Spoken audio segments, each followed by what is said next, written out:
Hello, figments of my imaginations, Hello. and welcome back to Beacon Pines. They stood silently, catching their breath. The sky was like sapphire. With each breath, a plume of steam escaped from Luca's lungs. Let's keep moving. Luca pulled Iggy to his feet as they gazed across a snowy terrain. That was actually pretty badass. Uh-huh. I think we lost them.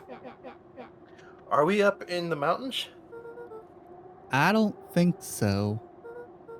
If anything, we went downhill. Yeah, where are we? We kind of just shot off and flew off into the distance. Yeah.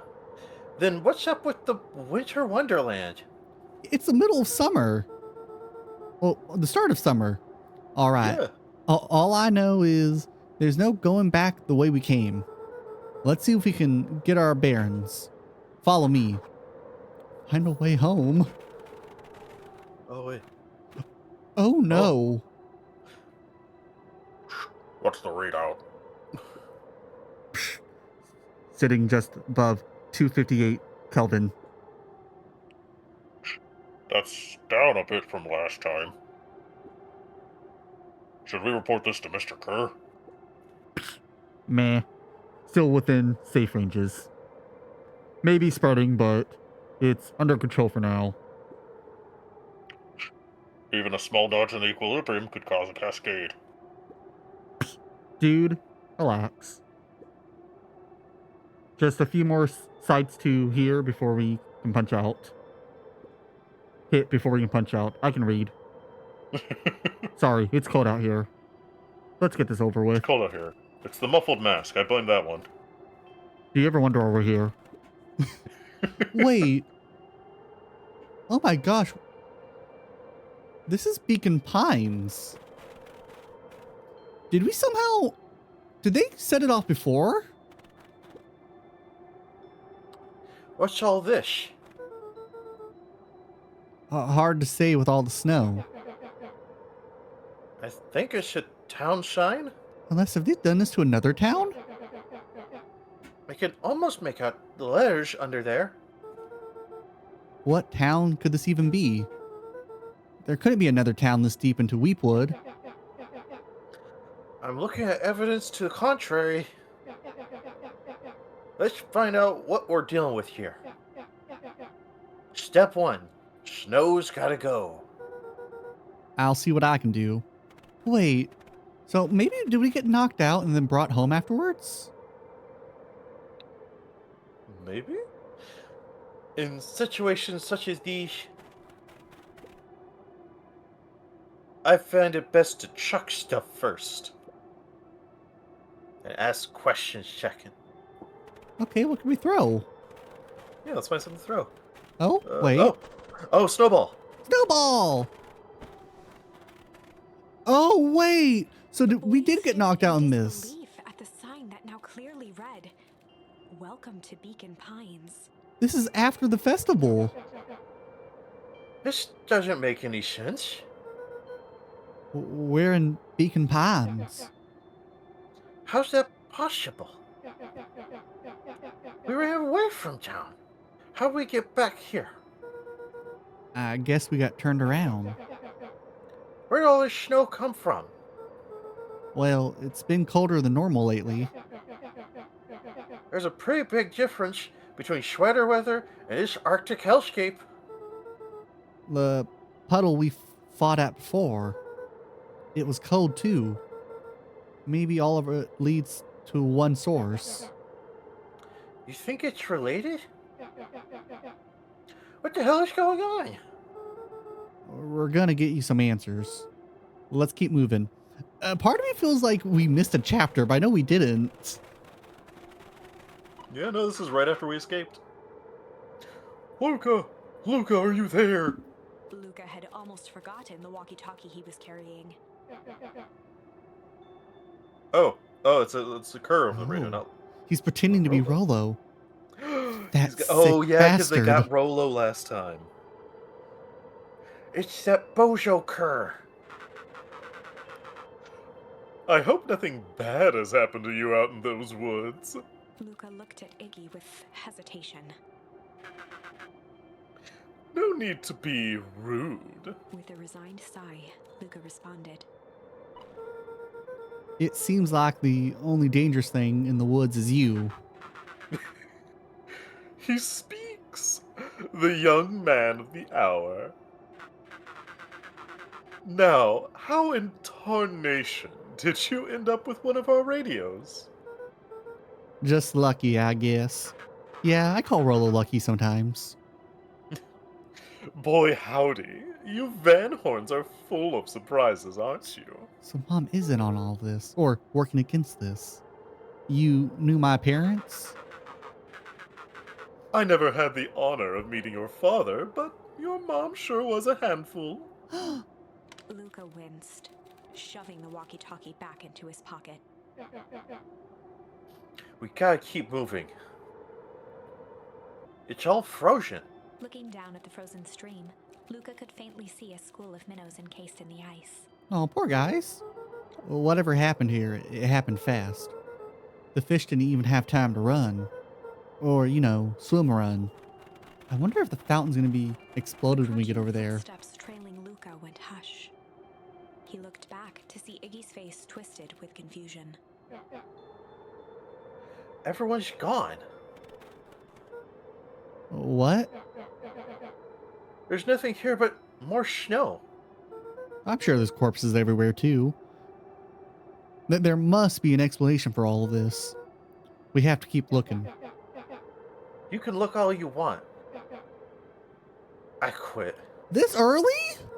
We haven't even gotten Dang, Iggy. 5 feet into the town. Iggy, we have to keep going. You don't get it, do you?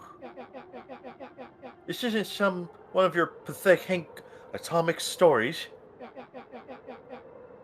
We aren't going to save the day. We aren't even going to save ourselves. My face is mangled. The town is destroyed. And everyone we've ever known is gone. We don't know that. Well, we do. You can't just quit. Do whatever you want. I'm done. Iggy, it's gonna be okay. Luca peered upward at the darkening sky. He let out a long, foggy breath. Faintly, Iggy began to cry. Seeing No. Iggy in such a pathetic state gave Luca a sense of compassion and more than a little guilt. Poor kid. Aw. In stories like this, it's sometimes hard to forget that they're just kids. Yeah. It is getting pretty late. I think probably not a great idea to stumble around in the dark anyway. Luca allowed himself to collapse next to Iggy.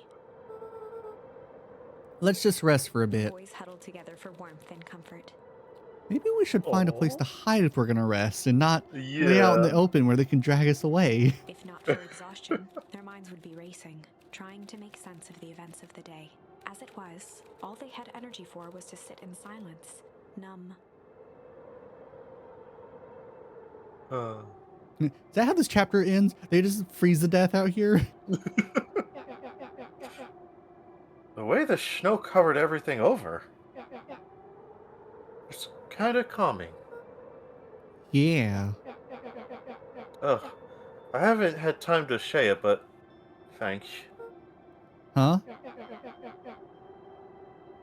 For getting us away from those creeps. I sort of froze up back there. Pun intended. Iggy, I should be the one apologizing. I mean, look at your face. This all happened because I lost my temper. I wouldn't say all of this happened, just the face part. Even the face part was still kind of on Iggy for starting all that. No, that's bull hockey. First of all, you didn't know what that gunk would do. Luca, don't tell him we knew what the gunk would do. You didn't, right? Keep your damn mouth shut, Luca. Of course not. Good answer, good answer. And second, stop with all this baloney about losing your temper. But I did lose my temper. Iggy motioned sarcastically to his half-deformed face. Obviously. But that's exactly what you should have done. Huh? I was being a horse's ass. I mean, at least you admit it. You were supposed to be a horse's ass in response. That's how it works. They are just kids after all. They're just kids. Iggy, I'm having a hard time following. You wanted me to fight you? Yeah, it was obvious he was picking a fight. Of course. Geez, you goody types take forever to understand this very basic point. Why would he go around saying cruel things trying to get into fights? Because obviously he has a bad home life. Luca, do you know nothing about bullies? Iggy shrugged. It's something to do. Or he was just bored. He's just bored. You're an asshole because you're bored. Sometimes I just feel empty. You won't understand. You and Rolo are always having a blast together. Laughing and calling that dinky little treehouse mission control. Iggy now wept openly. Perfect little Luca Van Horn. Oh, poor Icky. With his perfect little life. I'm so sad that your other timeline selves aren't going to have the same character development. My life is not perfect. Everybody in town likes you. Not everybody. I mean, you obviously don't. You. Hell, that new girl hasn't even unpacked yet, and even she likes you already. You think she likes me? You have Tish. He wiped his nose with a sleeve. I love Tish. Tish is great. But she ain't exactly the world's greatest conversationalist, you know? Yup. Yup. Luca gave a warm chuckle. I get that He impression. cleared his throat as he wiped his eyes. Huh. It must be raining out here. Definitely. Iggy arched into a wide yawn. We should probably try to get some sleep. Not out here! Not here! Shelter, kids! Shelter! Yeah. Let's lay low for now. Tomorrow, we'll get to the bottom of all of this. Luca's eyelids began to slowly drift shut. There won't be a tomorrow if you get dragged away or die in the cold. Inside any building. There's so many buildings to choose from. Luca, Yeah. I always did want to see that inside of your dinky little treehouse. What did you think? Not bad. No. I'll give you the full tour when we get back. You know what? That's all Luca could whisper before succumbing to sleep. Iggy snuggled in some more. That's kind of cute. Oh. When it comes to worst days of my entire life, this one wasn't half bad. Aw. The house smelled of warm bread. Oh? Luca was Oh. playing with toy blocks on the living room rug. Oh, we're a little Oh. kid again. He Dream. looked up to see his parents on the couch. His mother held his father's head in her lap. She idly stroked his hair while humming a song. That's so A cute. voice behind Luca spoke. This is how you remember Oh. them, huh? Oh? Oh, no, it's evil old Luca again. Okay, I need to know if some time travel shenanigans is happening. I don't think it technically is. Or at least I don't think Luke is part of it. Luca turned to see his own face. The doppelganger from his dreams, still clad in a yellow hazmat suit, still carrying a look of disdain behind empty eyes. Okay, this is the second time we've seen the dream.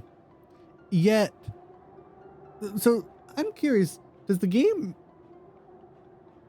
Sorry everybody, this is me getting into developer brain mode. I'm wondering if it keeps track of when you how many times you reset and when you see these characters for the first time or not, so it knows when to say stuff like this. Maybe it's also possible. So, the way they have this game set up is you need those charms to continue certain paths, but you can only get those charms if you go along a second path. So they can kind of keep track of exactly where you are based off of what charms you have. Yeah, that So would they make know sense. Yeah, they'll know if you had the dream because, oh, you got like the flight charm or something. So now they know you've had that dream because you would have had to go through that path. As always, I was overcomplicating things a little bit, but it's nice to know that they have a way to easily keep track of things without actually having to keep track of variables. Yeah, at least that's my best guess is how they're doing it. Aww, look at this perfectly cozy scene. You know it wasn't really like this. The figure picked up a toy block and inspected it. It's amazing the facades that one can build given the right materials. Not that I blame us. These are a child's memories. You don't remember, do you? Lucas snatched the block from the figure's yellow-gloved hand. Remember what? The doppelganger pointed to the couch. The last day we saw him alive. The day he chose to abandon us. Oh? Luca turned to look at his father, still lounging on the couch. That's not true. He didn't abandon us. The doppelganger waved his hand dismissively. Everything is true here. It's just a matter of what we choose to see. Let me show you. The world flickered and pulsed. Luca was sitting next to his bed, listening to his heartbeat with one of his dad's stethoscopes. The doppelganger limped into the room. Now, we both know that's not how this went. He grabbed Luca's hand and guided the stethoscope to the floor. Luca heard muffled shouting, brought close by the stethoscope. It was his parents, fighting. Do you remember what we did next? Luca gave a slow nod and crept down the hall to peek through the banister. He could see the outline of his mother at the bottom of the stairs. Damn it, Walt. We can't afford to get involved in this. She was scared. His father stepped forward. What am I supposed to do? Just watch? There's a sickness in this town, and we both know who's behind it. I swore an oath to help people. I won't turn my back on them. Luca's mother grabbed Walt. She was crying, pleading.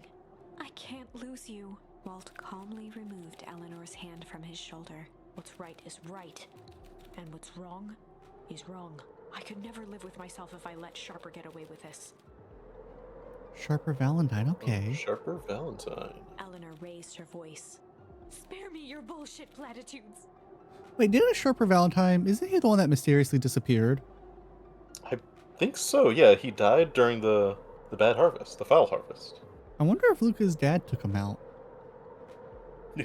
Good job. Good job, Lucas' dad. What about our son? Luca flinched, dropping the stethoscope down the stairs. Walt turned with a panicked smile. Luca, is that you, buddy? With tears in his eyes, Luca descended the stairs. Mom? Dad? What's going on? Walt dropped to a knee to meet Luca eye to eye. Nothing, buckaroo. Your mom and I just got a little overexcited is all. Luca placed the stethoscope against his father's chest. His heart was racing. It sounded like you were going somewhere? Walt gently removed the device from Luca's ears.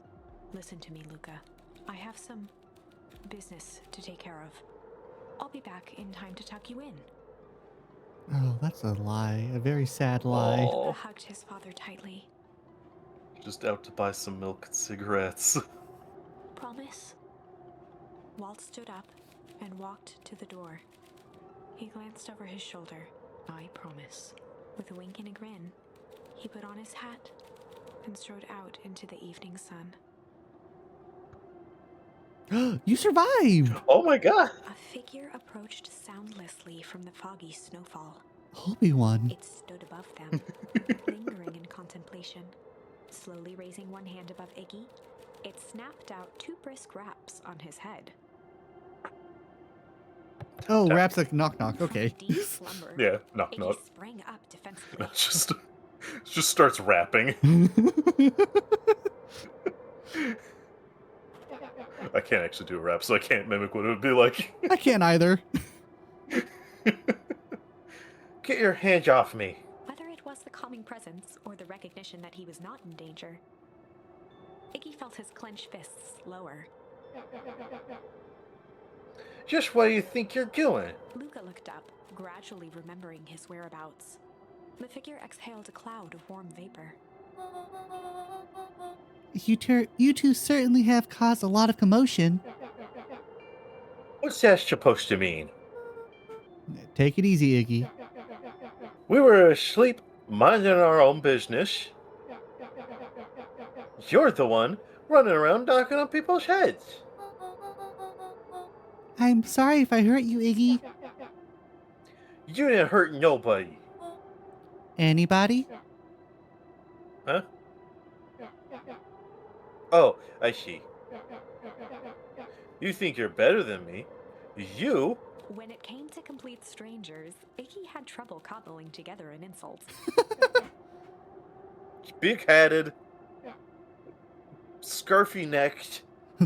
Warm looking. Furball. Okay, let's lower the temperature a bit here. No, let's not lower the temperature. We're freezing. Interesting choice of words. I mean, let's all just calm down. Who are you? A friend. Ready to join the resistance? An observer. A hitchhiker on the infinite expanse of possibilities. Who the hell are you? Who are you? Great. How about a name? If you must call me something, you can call me Nat. Iggy huffed with gratification. How about you make like a gnat and buzz off? Very well. Nat began to turn away indifferently. Iggy, that was our one help. Wait. Do you live here? You might say that. So you know where we are. You might also say that. Look, pal, we just want to find a safe way out of here. You gonna help us or not? Before knowing how to leave, one must know where they are. All right, that does it. Luca, I don't know about you, but I'm getting out of here one way or another. Iggy turned sharply and began to stomp off. Iggy, you're gonna die! Stomp, stomp, stomp, stomp. Enough with the riddles. Iggy, wait up. Realizing Luca, you're gonna die! Then, Nat relented. Very well. I suppose this isn't the time for metaphors. I'll show you how to get back home. Luca and Iggy turned around with hope in their eyes. Pulls out a gun and shoots them both. There, now the narrator will set us back.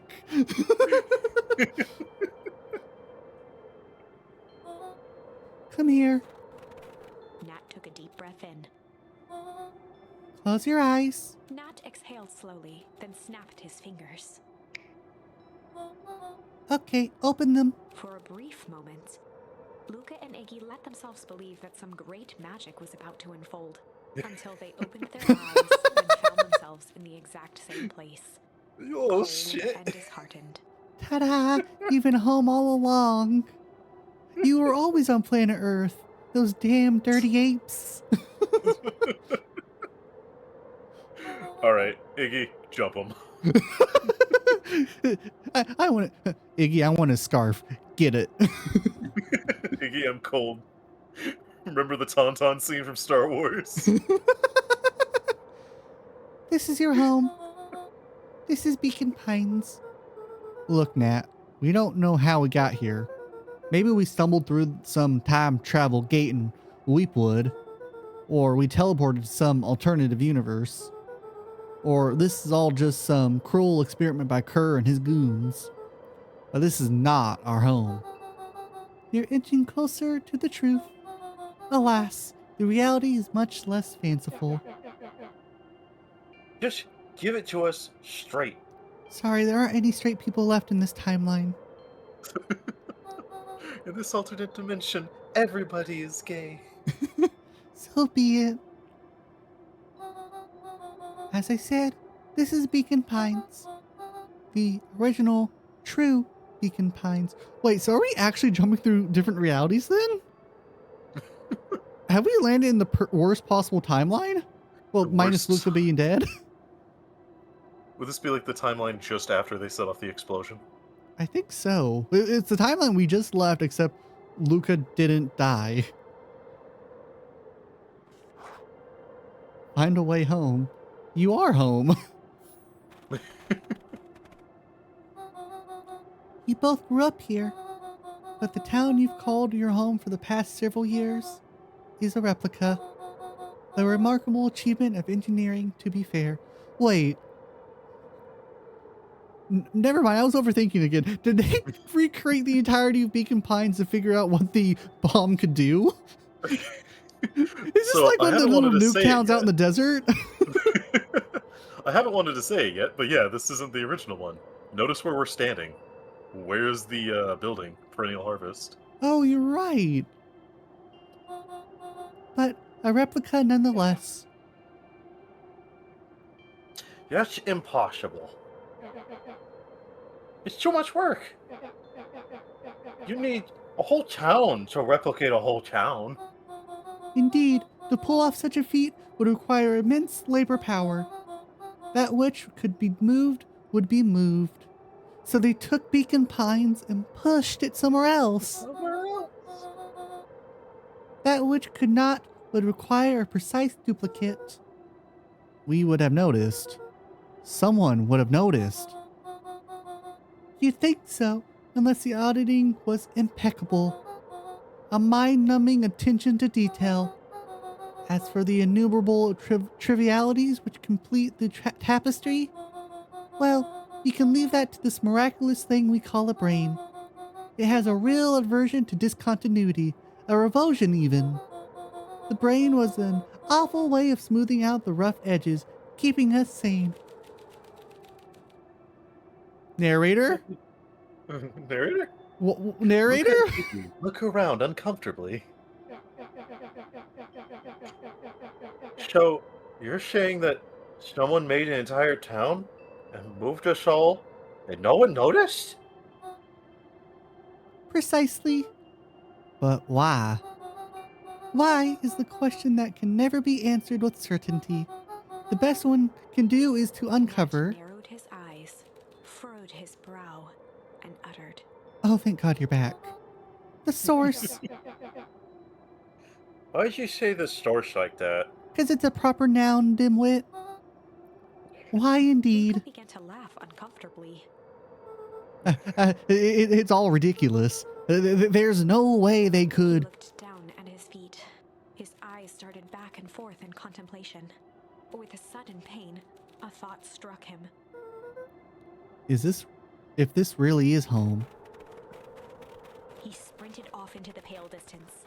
As Iggy turned to follow, Nat called out.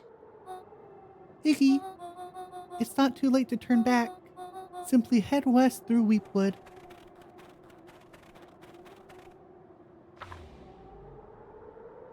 Chapter 6. Oh, The Source. I love this so much. I love this reveal. Oh, this game is so good. I love it.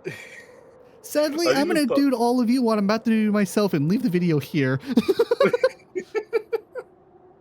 We're all going to have to wait for this cliffhanger. We all have to wait another week. But until we see each other next, I hope you all have an absolutely lovely day. Bye.